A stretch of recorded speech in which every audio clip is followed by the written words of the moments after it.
I've mentioned a little bit about the metaphor of the Buddha, the posturing of the little Buddhas, and how that can be such a metaphor for our posturing in being more present. So all Buddhas seem to be smiling and having their hands open to all that's around them in such a joyful way, which kind of represents that sense of presence and noticing what's really here right now.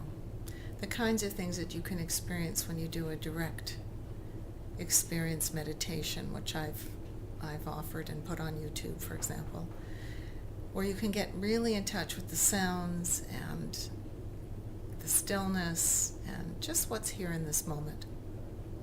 And yet that big belly that these Buddhas have, it's such a metaphor for really allowing all of these things that seem to come up as tightness and contraction and feelings.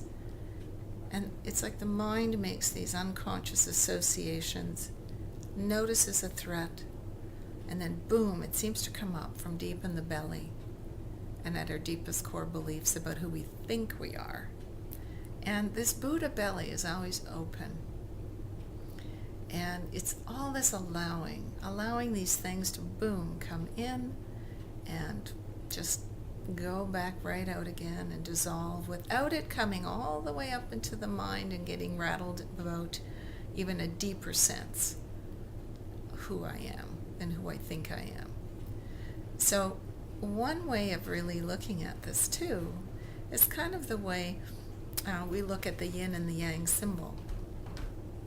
It's like they're both happening at the same time. There's the yin happening at this deeper level where the core insecurities can fly in and be triggered.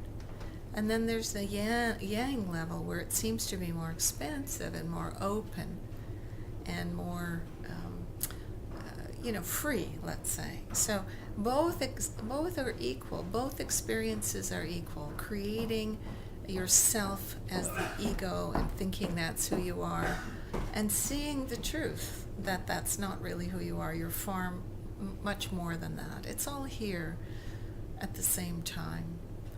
And it's just interesting. It's interesting to see these various symbols that have been with us for a long time, and to kind of look at how that relates to our presence and what we're doing in this very moment.